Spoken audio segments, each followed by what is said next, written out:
এবং শিয়ালদা থেকে যেমন তাড়িয়েছিলাম কলকাতা পুলিশকে, মেট্রো স্টেশন থেকেও বিধাননগরের পুলিশকে ঘাড় ধাক্কা মেরে বের করতাম।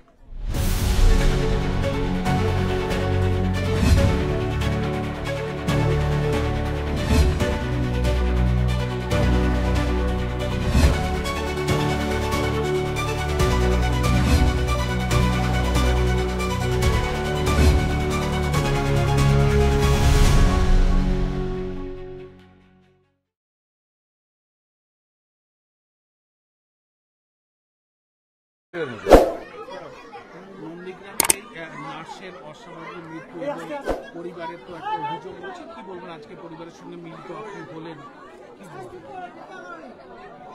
দেখুন, আমি এখানে আস্তে আস্তে দুই একটা পুলিশের বন্ধু যে চ্যানেল আছে তারা পুলিশ সূত্রে অলরেডি লিক করেছে যে কল্যাণী এইমসে যে পোস্টমর্টম হয়েছে তাতে সুইসাইড বলেছে। পুলিশই খুব উৎসাহিত, তৎপর সত্য উদ্ঘাটনের জন্য নয়, সুইসাইডটাকে খাড়া করার জন্য। আমি সুকুমার জানাবাবুকে জিজ্ঞেস করলাম, আমার সঙ্গে স্থানীয় সব নেতৃত্ব, গ্রামবাসী, পঞ্চায়েত সবাই ছিলেন। আমি সুকুমার জানাবাবুকে জিজ্ঞেস করলাম, উনি বললেন 3টে নাগাদ আইও ফোন করেছিল, বলেছিল পিএম রিপোর্ট এসেছে, আপনি এসে কপি নিয়ে যান আগামীকাল। বিষয়টা হচ্ছে অত্যন্ত দরিদ্র পরিবার, অর্থনৈতিকভাবে পিছিয়ে থাকা পরিবার, 3টে মাইক্রো ফাইন্যান্স এবং একটা হাত ধার করে, মানে এখানে লোকালি যে চলতি কথা আছে পার্সোনাল লোন করে মেয়েকে 3 বছরের কোর্স ব্যাঙ্গালোরে প্রাইভেটে নার্সিং ট্রেনিং করিয়েছে।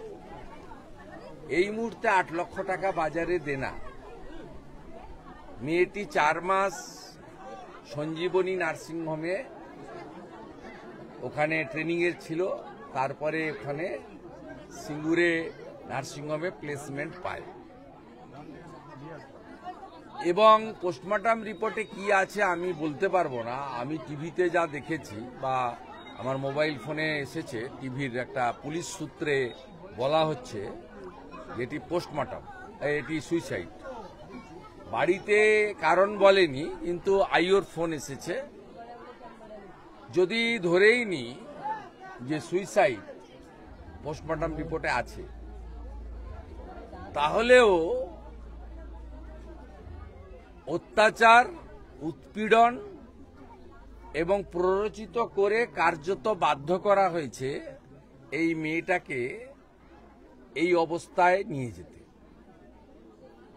বাবার এফআইআরে প্রাথমিকভাবে নার্সিংহোমের মালিক এবং আরেকজনকে ধরেছে। হয়তো পোস্টমর্টম রিপোর্টে যদি সত্যি যা শুনছি তাই হয়, সুইসাইড আসে, তাহলে ওই রিপোর্ট দেখিয়ে কোর্ট থেকে খালাসও পেয়ে যাবে। কিন্তু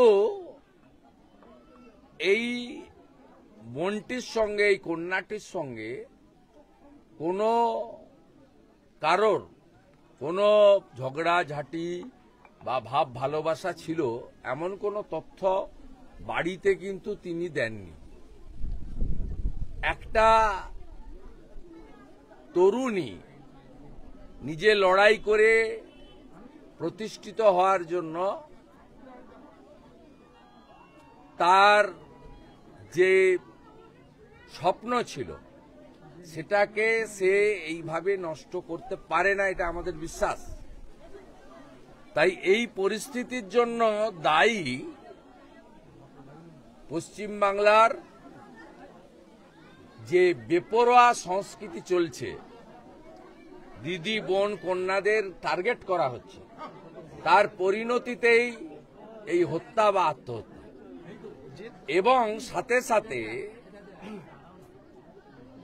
সরকার এবং পুলিশ তারা এই ধরনের ক্ষেত্রে কোনোভাবে অত্যাচারীকে, ধর্ষককে বা অবৈধ সম্পর্ক কার্যত জোর করে যদি কেউ তৈরি করে থাকে, যাকে এক কথায় লাভজিহাদ বলা হয়, সেক্ষেত্রেও পুলিশের ভূমিকা গত 14 বছরে, বিশেষ করে এই গত অভয়াকাণ্ড থেকে অদ্যাবধি মানুষ সেটা পরিষ্কারভাবে দেখছে। তাই কারোর আস্থা এখানকার স্বাস্থ্য দপ্তরেও নেই, পুলিশ দপ্তরেও নেই, সরকারের প্রতিও নেই।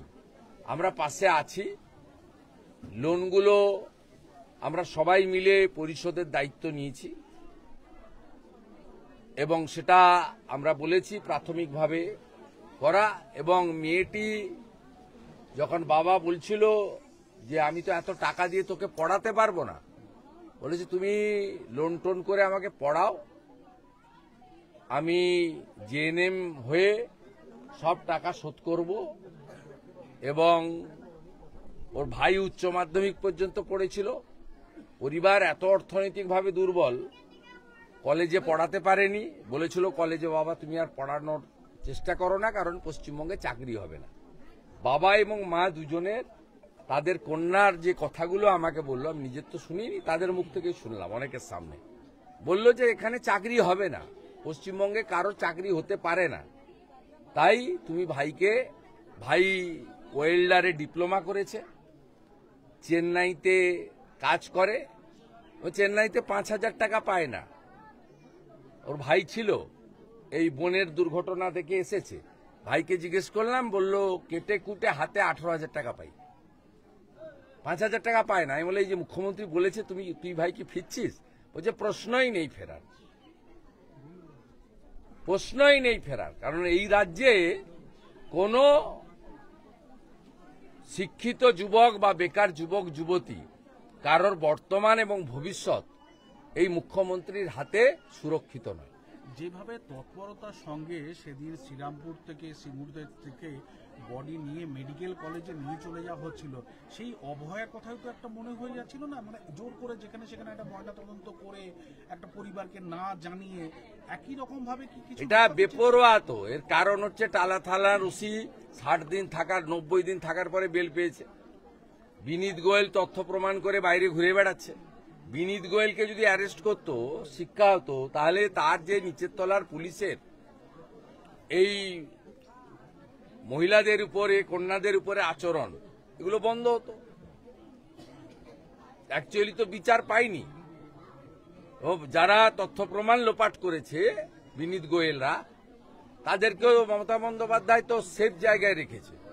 এবং যখন টালা থানার ওসি কর্তব্যে অবহেলার জন্য গ্রেপ্তার হয় সিবিআইর হাতে, তখন প্যারেড করে 60 জন পুলিশ অফিসারকে তার বাড়িতে পাঠিয়েছে মমতা ব্যানার্জি। জয়েন্ট সিপি মর্যাদার, ডিসি মর্যাদার সব আইপিএসরা গেছেন প্যারেড করে, গিয়ে বলেছেন আমরা পুরো পশ্চিমবঙ্গ পুলিশ, মমতা পুলিশ আপনার সঙ্গে আছি, ভয় পাবেন না। এই তো অ্যাটিচিউড। এই যে অ্যাটিচিউডের জন্য এই বেপরোয়া কাজকর্ম হচ্ছে। আর তার বলি হচ্ছে অত্যন্ত সাধারণ, প্রভাবহীন, দুর্বল, অর্থনৈতিকভাবে দুর্বল এই সমস্ত পরিবারের কন্যারা, বোনেরা, এরাই এর শিকার হচ্ছে। দাদা, খেজুরিতে যে দুইজন আপনাদের বিজেপি কর্মী তিনি যারা মারা গেছিলেন এবং পুলিশ যেখানে বিদ্যুৎ স্পৃষ্টের তত্ত্ব প্রথমে খাড়া করেছিল, আজকে দ্বিতীয় ময়নাতদন্ত রিপোর্ট শুনুন, দেখুন, আমি অনেকগুলো কেসই বাইরে থেকে পরিবারের পাশে দাঁড়িয়ে আইনি সাহায্য করি, পাশে থাকি।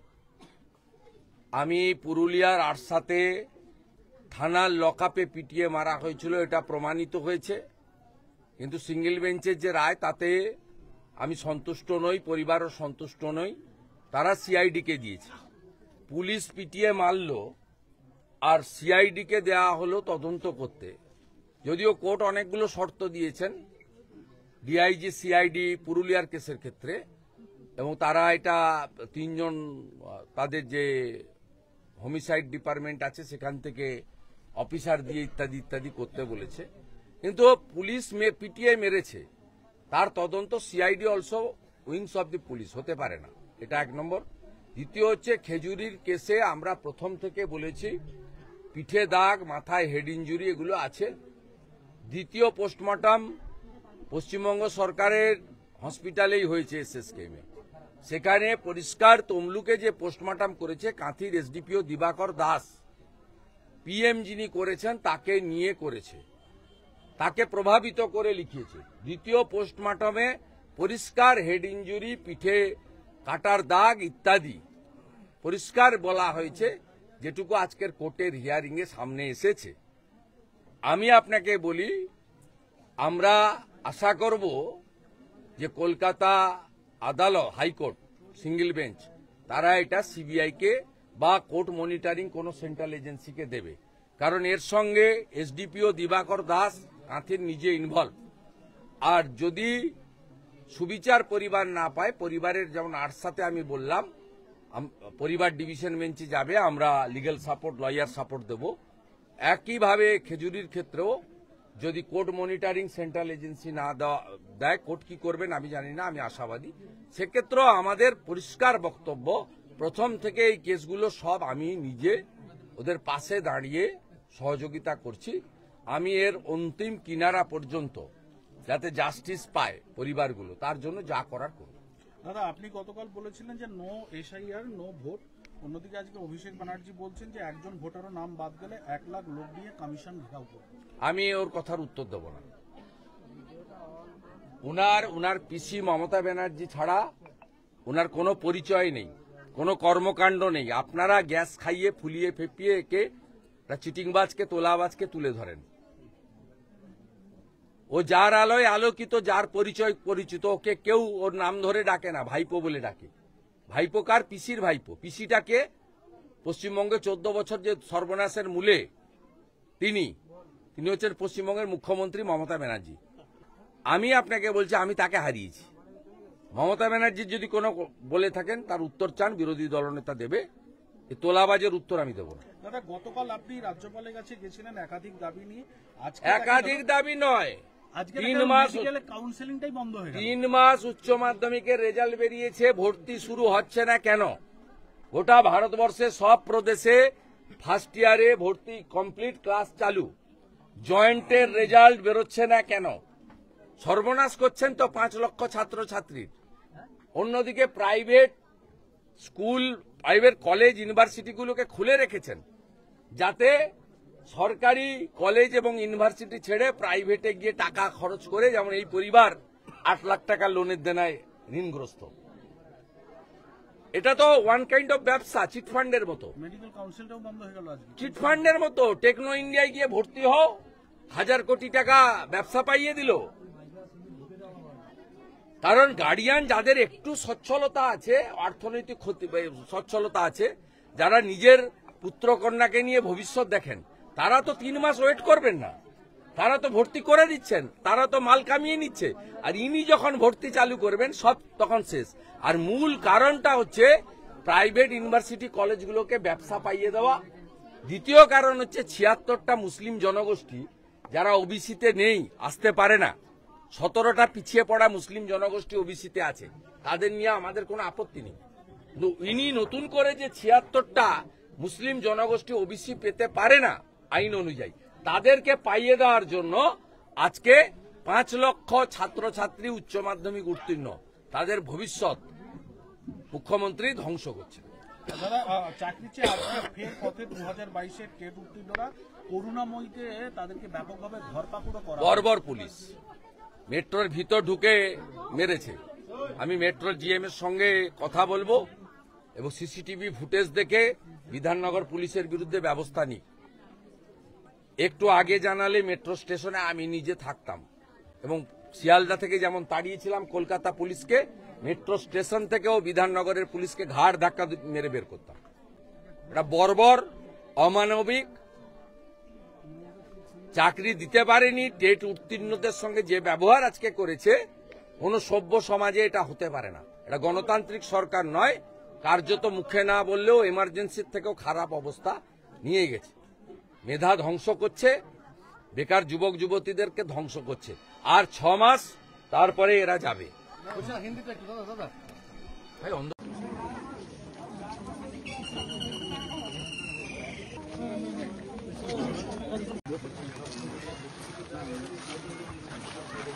এই পাদানিটা দেখি এখন লোক জানো অসংখ্য ভিতরে তারা আসবে, 2-3 জন আসো। চলো ভাই, একবার বাইরে দিকে চলো। সুকুমারকে ডাকো, সুকুমারকে ডাকো, বাবাকে ডাকো। এই ওর বাবা বলছি যে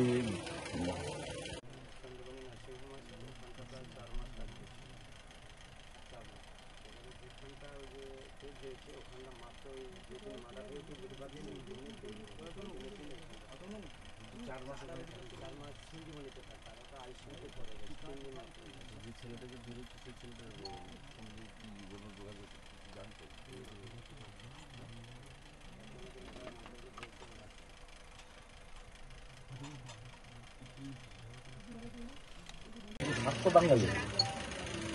বাংলাদেশে একজন ওখানে ট্রেনিং